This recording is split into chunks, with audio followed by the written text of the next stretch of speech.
And in fact, let me tell you something.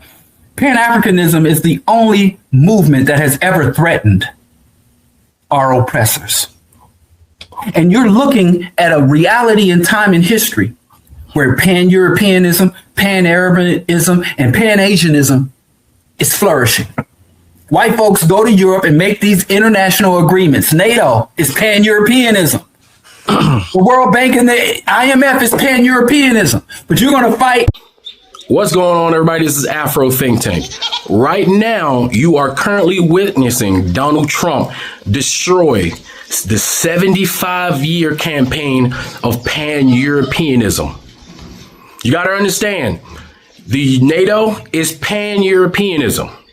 The organization of NATO, the IMF, the European banking system, the relationship between America and Europe is a Pan-Europeanism organization. They actually say Pan-Europeanism. All right. Europeans have never, ever experienced Pan-Europeanism until 75 years ago. This 75-year stretch has been the most peaceful time in Europe since its existence. And understand, it took the destruction and colonization of the world in order to get Europeans to stop fighting each other just long enough to go and colonize the world, because they were fighting in Europe for the resources and for territory, which is very small, because Europe is a peninsula, not a continent.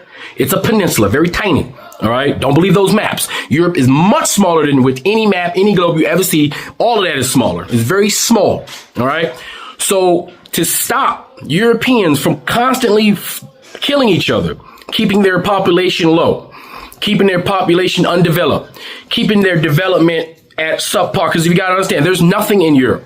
They don't have any ancient structures like we do. They don't have any ancient civilizations like we do. They don't have that deep history. They just started. And when they started, they were just killing each other. And the only thing that stopped them from killing each other, at least for a little bit, was to kill everybody else who wasn't them. But they still end up killing each other. And they still, because of their natural habits, end up killing themselves. But they will kill themselves and kill others, because that's the nature of the Pan-European. That's the culture. That's just that's just the truth. All right. So right now, Donald Trump is upending Pan-Europeanism, and he wants to replace it with ethno-nationalism, the American exceptionalism. He's making his group smaller and less effective, because he believes that his group, the American white, is powerful enough to where it doesn't need the other Europeans, or he doesn't view the other Europeans as equal partners in the Pan-European ideology, the Pan-European idea. That's why Pan-Africanism is the only thing that can fight Pan-Europeanism, because Pan-Europeanism is big colonizer, right? That's why all Europeans organize to colonize and subjugate Asians, Africans, and Native Americans in South and Central America. They all create laws and organizations and networks, and they control the trade routes, and they try to steal technology, and they try to control technology. They make sure all the other countries cannot use the technology either they developed or they stole. They can't. This is what Pan-Europeanism does. And this is supposed to provide Europeans with peace, stability, and financial freedom and all that. Even though, if you notice, the Europeans, the regular peasant Europeans, don't seem to quite benefit from all this Pan-Europeanism, right? That's why FBA is a non-factor, because anytime you break yourself off from the army and try to make your own little platoon thinking that you're going to win a war, all you're doing is leading your troops into an ambush, waiting destruction. FBA by itself, under its ethno-national ideology, cannot fight any institution on this planet, cannot command any institution to capitulate to its ideas, wants, and needs.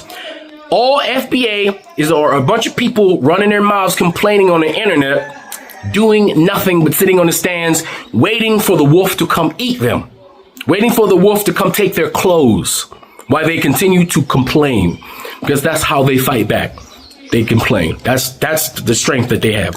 Pan-Africanism is the thing that's also upending Pan-Europeanism.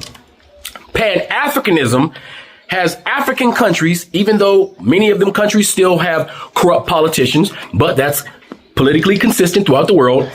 Every single country, most of the politicians, a good portion are corrupt because they're greedy, because they're human, and because they're fallible. And then you have good politicians who are righteous, who are fighting those bad politicians who are not righteous. That's humanity. It will never change. Even when we get to Star Trek, it will never change. You will always have people like that.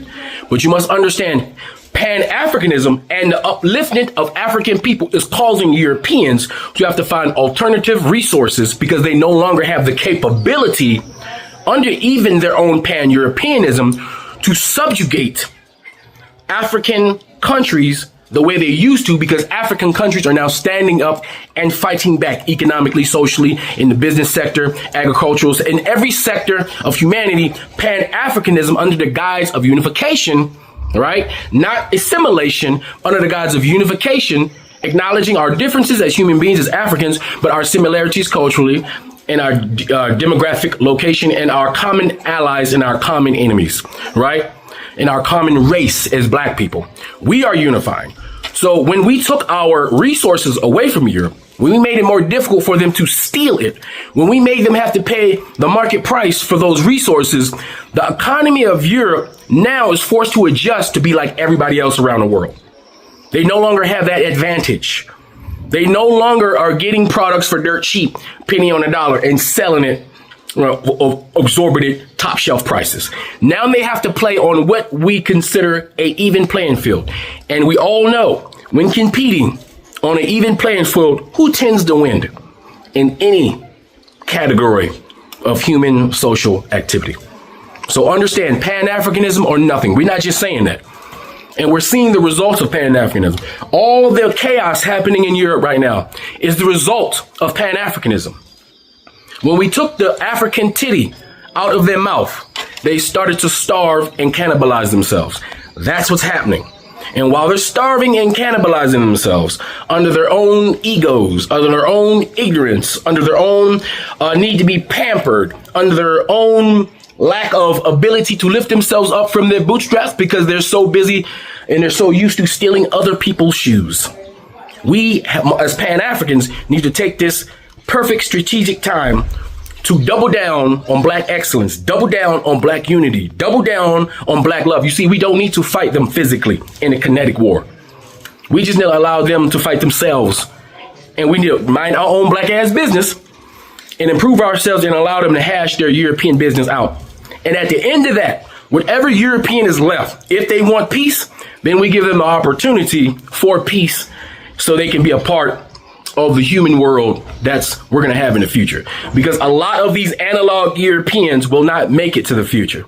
Okay, we're about to leave a whole bunch of people in the past, including a bunch of Africans who capitulate to white supremacy, including a bunch of Africans who rather be authoritarian, including a bunch of Africans who want to be greedy.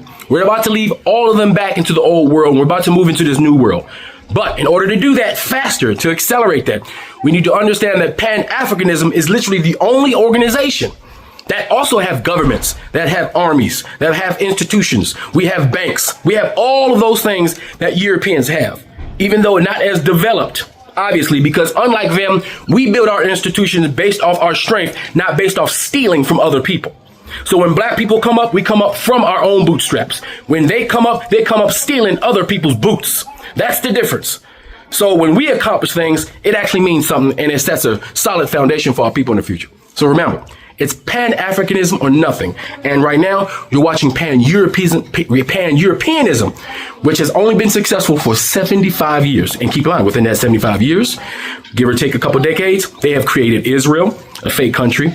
They have created America, Britain 2.0, and various other institutions that we all see as viruses and yeast-infected vaginal blood farts that need to be eliminated by bleach. Anyway, that's all I got to say. This is Afro Think Tank. Learn something, teach something. Tell me what you think in the comment section. I'm out.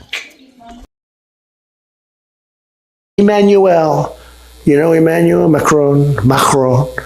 I love the French accent. Emmanuel. Everybody think in France, in the European Union, that Greenland is not to be sold, not to be taken. The situation in Greenland is clearly a wake-up call for all the Europeans. And let me tell you very directly that you are not alone. Yeah, it appears that the French Prime Minister finally said the quiet part out loud. America under Donald Trump isn't leading the alliance anymore, it's turning away from it. We need to step up in Europe. We need a stronger and a more resolute Europe standing increasingly in its own right, capable of defending and promoting Europe and the European interest. Nu står vi med en geopolitisk krise, og hvis vi skal vælge mellem USA og Danmark her og nu, så vælger vi Danmark. Vi vælger NATO. Vi vælger kongeriget Danmark. Vi vælger EU. This week, Emmanuel Macron delivered an unusually blunt message about US behavior under Trump, warning that America is, quote, breaking free from international rules and gradually turning away from some of its allies. The president of France, one of America's oldest allies, stood at a podium and said, we are watching the United States drift out of the alliance system in real time. And when a strategic message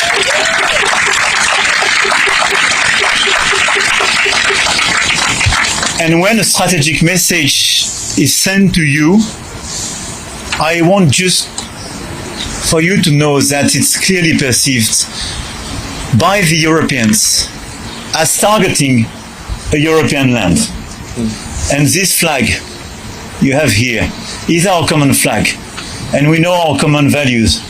And we know our long-standing choices.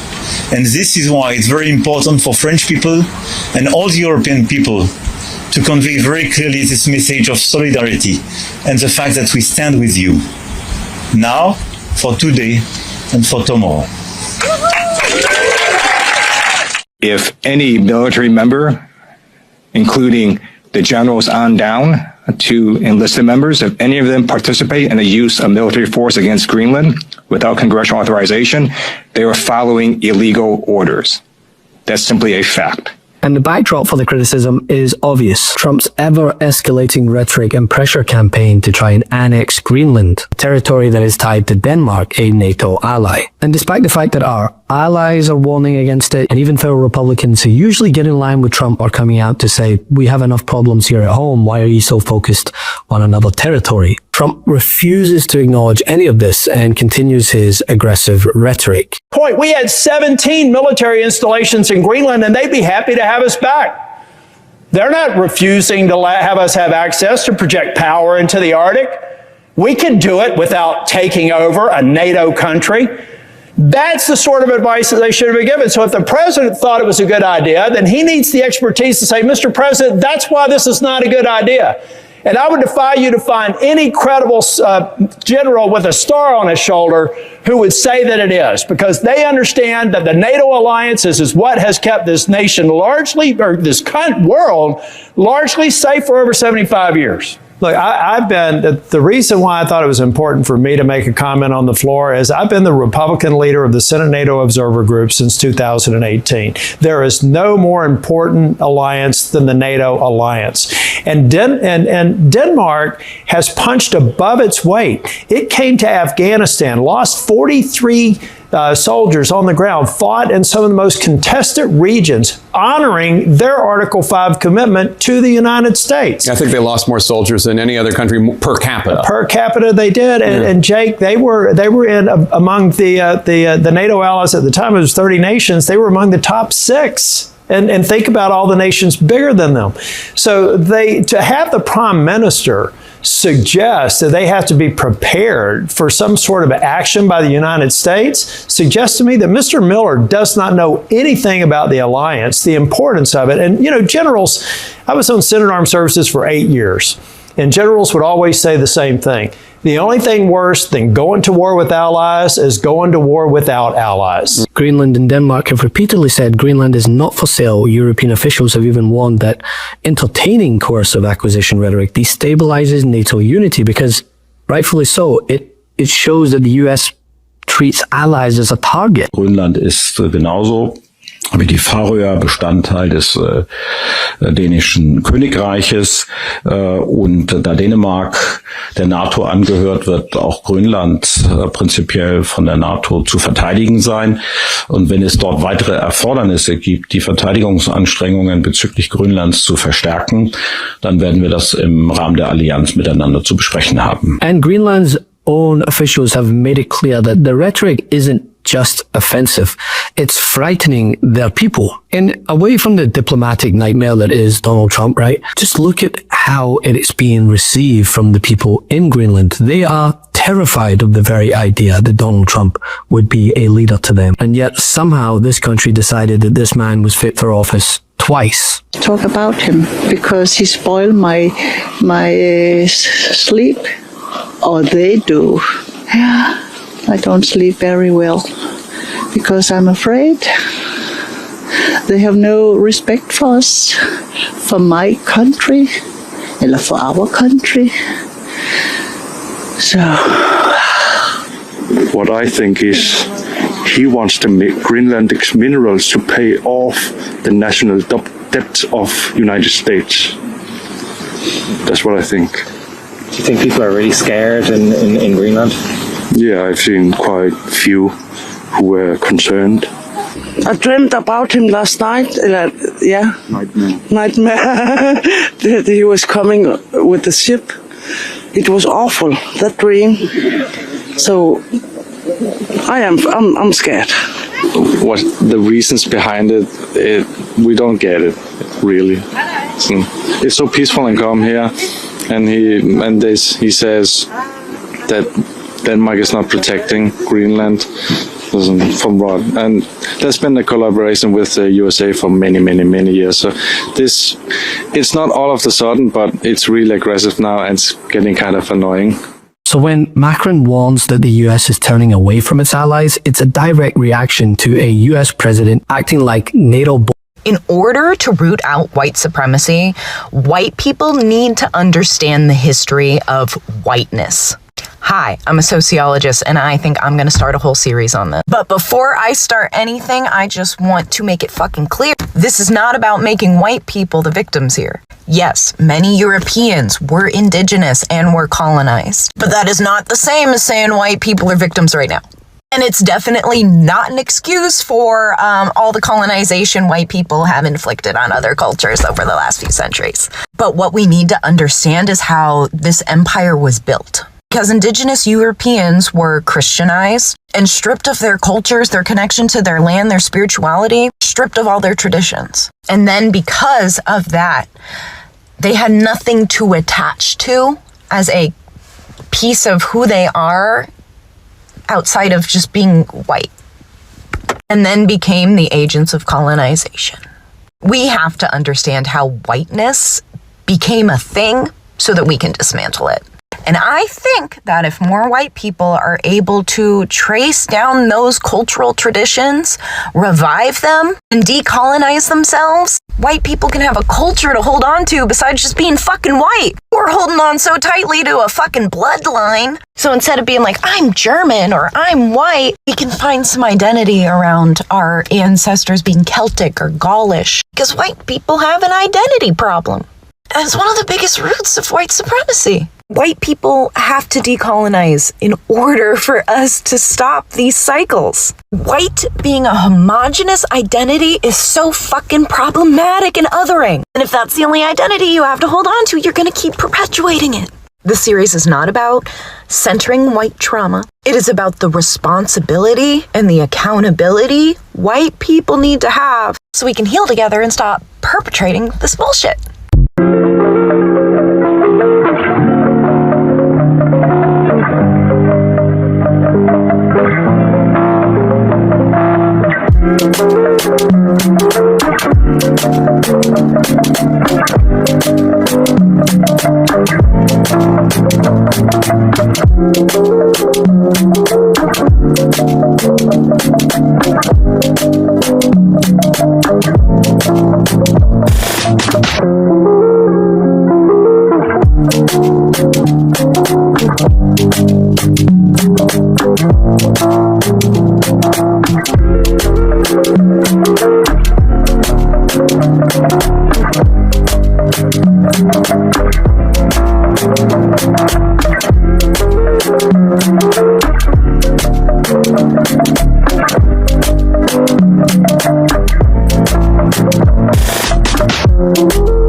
Free Sudan, boycott diamonds and gold. Free Sudan, boycott diamonds and gold.